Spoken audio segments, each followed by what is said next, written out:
안녕하세요. 오늘 서울중앙지방법원에 나왔는데요.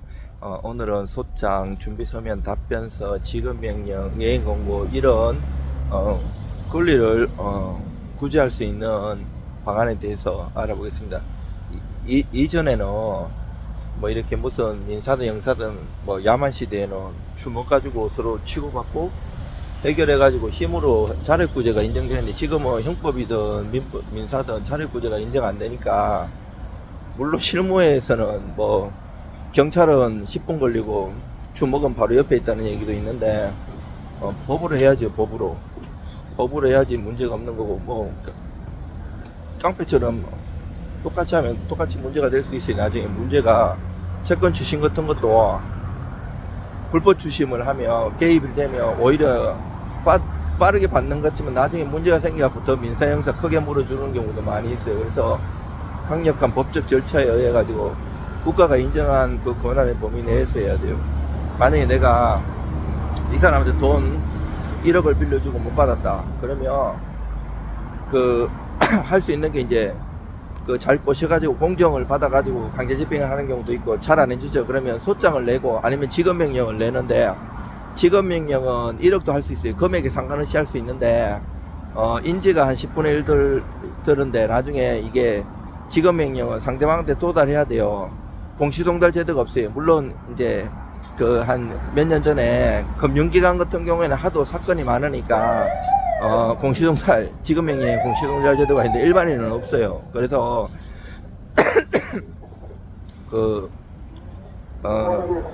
나중에 도달 안 하면 소제기 신청을 해야 돼요. 소송 제기 신청.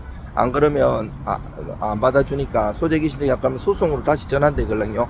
아니면 내가 지급명령을 신청을 했어도 채무자가 이의 신청을 하면 2주 내에 이의 신청할 수 있거든요. 이의 신청을 하면 소송으로 전환돼요. 그러면 채권자 원고 측에서는 처음에 인지 10분의 1 냈잖아요. 다시 소송에 해당되는 만큼 다시 추가로 내고 송달료도 내고 싸워야 돼요. 그래서 그런 문제가 있고, 어차피 또 보면 시간을 벌기 위해서 지급명령이 확정되면 그거 자체가 지급명령 정보는 1,000원이면 딸 수 있거든요.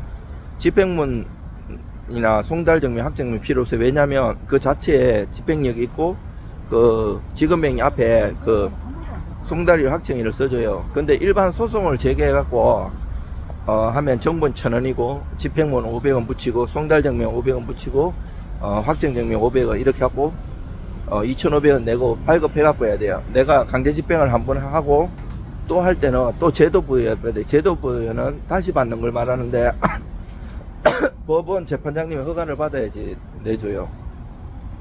그리고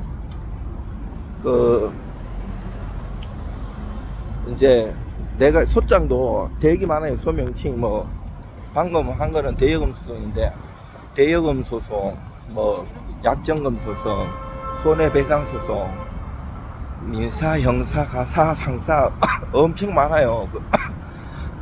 이런 거를 법률 요건 사실에 알맞게끔 이 민법이나 민사선법 보면 이제 입증 책임 있는 곳을 패소한다는 말이 있어요. 이게 무슨 말인가 하면,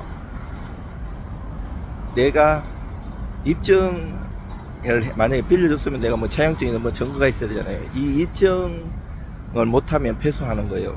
그래서 요거에 맞게끔 또 조문에, 만약에 내가 이 손해배상, 만약에 민사도 손해배상이 다른 특별법에서도 많아요. 그러면 민사 만약에 750조 불법행위 손해배상이다 그러면 이 고의가실 그리고 손해하고 고의가실 사이의 인과관계, 이런 걸 다 입증해야 되고요.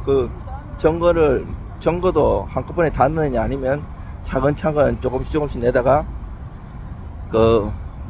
나중에 결정적일 때 탁 내든지, 작전이 다 필요해요. 사건마다 다 달라요. 그러니까 많이 소송해보면 감이 있어요. 그렇게 해야 되고요. 그리고 이제 내가 공격을 했어요.